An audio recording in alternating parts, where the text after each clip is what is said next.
Second video being recorded. I haven't uploaded the first one yet.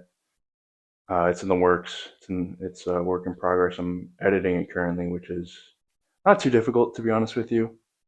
I just got to. I talk about it in the first video, but my perfectionism tends to get in the way of just doing it. You know what I mean? The progress. So that'll be up. Obviously, I'm recording another one right now. This one's going to be a little more niche, a little more unique.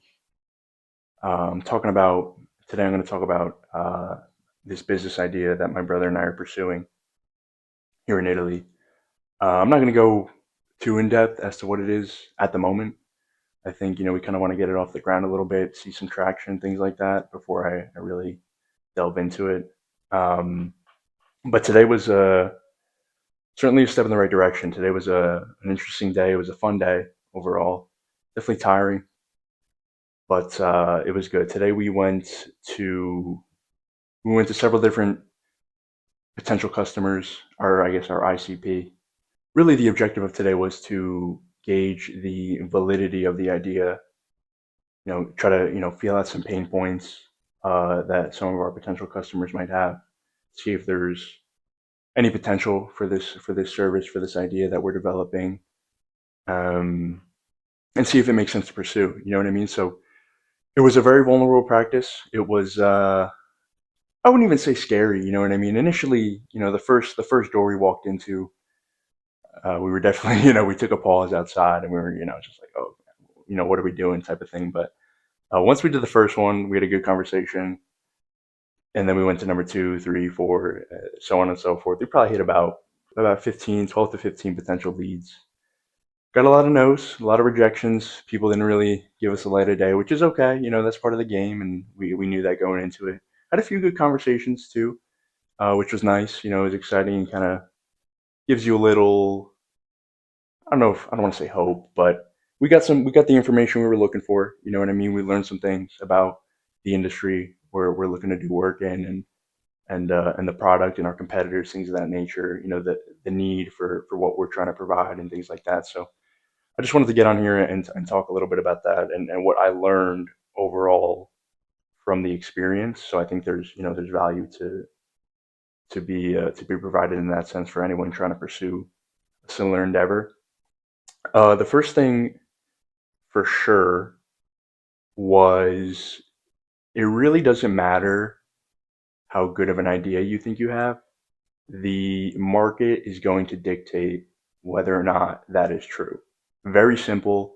You can have an incredible idea or what you think is an incredible idea, but if people aren't willing to buy it and put money on the table, it probably isn't as great as you think it is. You know what I mean? And I'm not saying that's necessarily the case for us. We still have a lot of work to do. We still have to. I mean, we have tons of leads that we can go and talk to. So we're going to do the same thing tomorrow and the same thing after that, and so on and so forth. So, like I said, we got some good information, but there's definitely work to do. I'm not saying the idea that we have is, like I said, I'm not saying it's we're going to take it behind the barn already. You know what I mean? I think it's important to know when to do that, when to kind of call it quits, but we're not at that point yet. So, we definitely got to continue having conversations and stuff like that. It was extra difficult, particularly because if you saw my first video, we're in Italy, we're here in Rome, and it's just good practice to speak in Italian.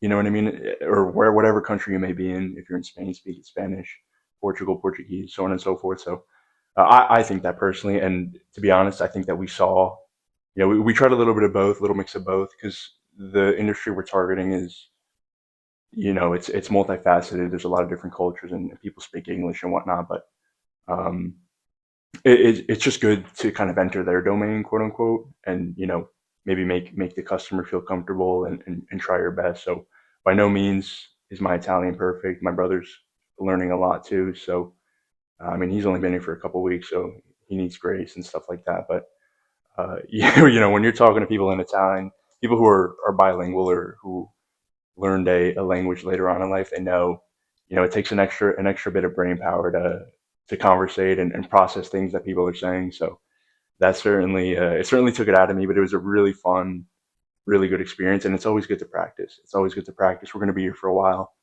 So we're going to have to learn, and we're continuing to learn and stuff like that. Not only the business side, but the language and the culture, the business culture here. Um, so yeah, you know what I mean? I think it's been really fun. It's been really cool. The second thing I learned was that market research and demand validation should be the absolute first thing anybody does when they have an idea. Okay, so we spent not a ton of time. You know, we're I don't want to say we're tech savvy. We know what we're doing. We're not, you know, not boomers or anything. Nothing wrong with being, you know, a little behind the eight ball when it comes to that stuff. But in this day and age, you really gotta stay on top of the technology, this AI stuff, all that good stuff. So if you want to keep up with the times, you know. So like I said, market research and demand validation should most certainly be the first thing you do. And I say that because you can have a great idea, develop a product, make a website, buy a domain. You know, we're worried about the legal implications of everything here, setting up a business in Italy, stuff like that.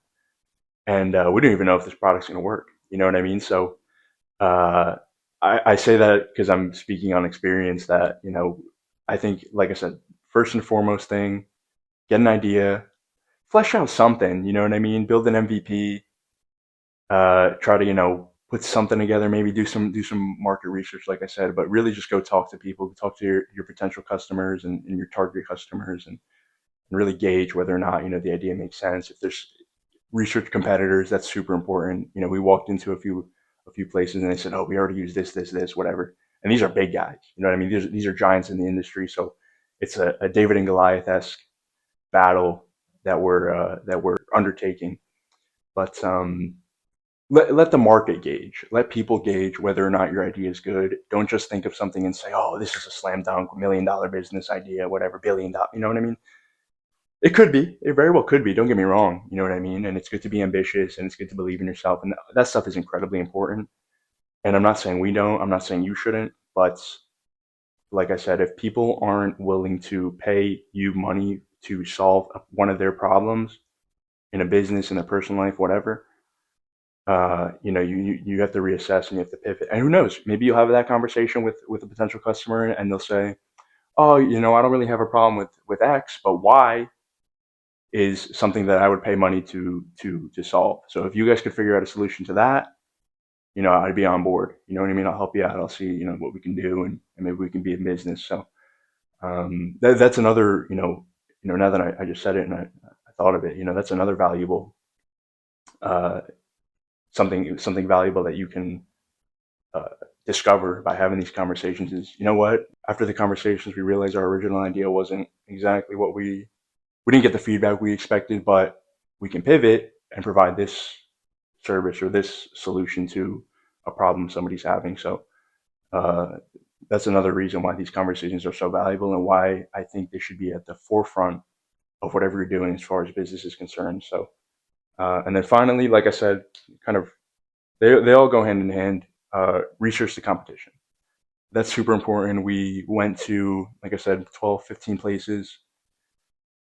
And like I said, a lot of no's, but a few people that were telling us, you know, "Oh, we already work with this company or that company," and we're like, "Holy, it's I mean, we're competing with them." You know what I mean? It's like, how do you?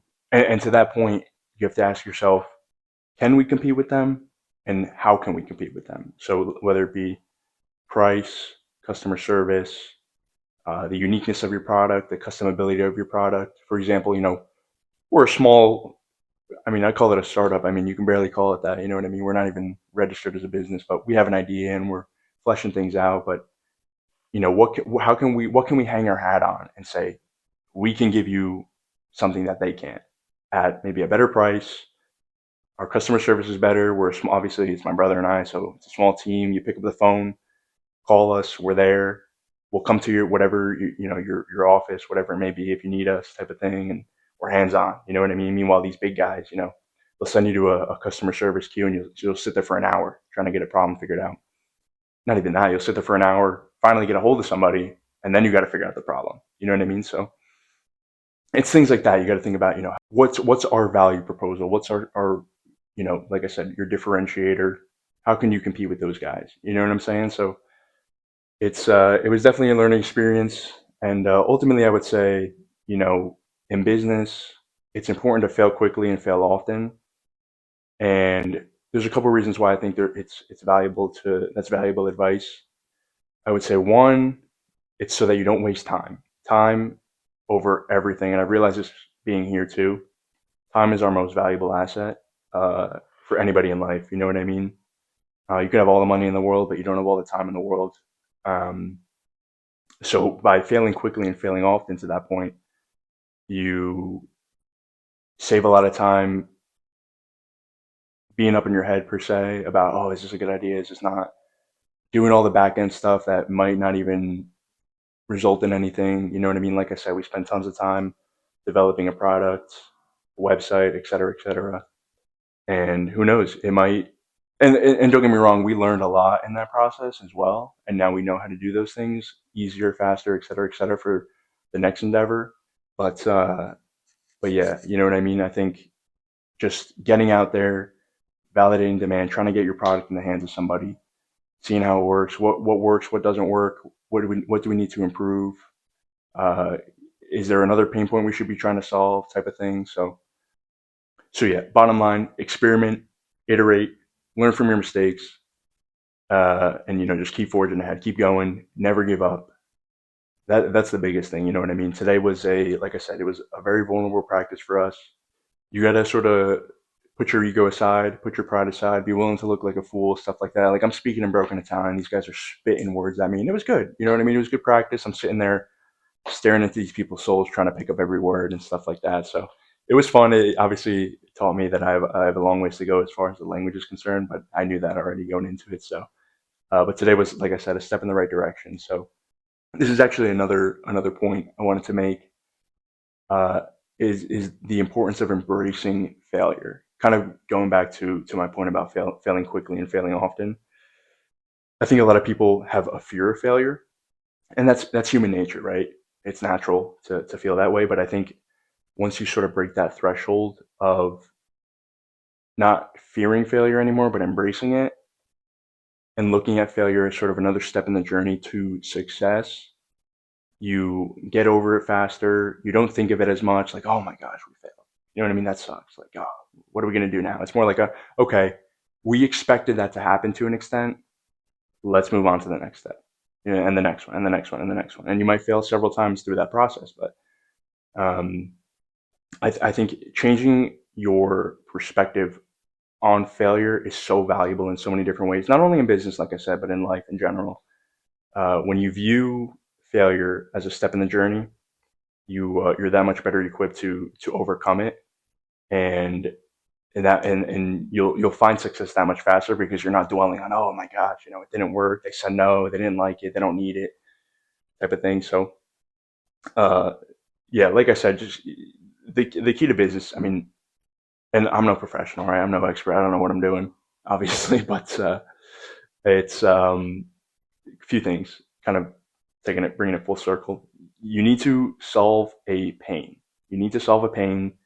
People are willing to pay for the relief of pain. You know what I mean? So find something that somebody's having an issue with, provide them a solution, and I'm 99.99% certain they're willing to give you money to solve that pain. So that's what we're in the process of figuring out. Then, like I said, fail quickly, fail often, put your pride, your ego aside, talk to people. We're going to go back at it tomorrow and the next day, and so on and so forth. And we'll figure out when it makes sense to pivot, or land that first client, and provide them something that they can work with, and see, take it from there. You know what I mean? So we're excited. It's a fun journey.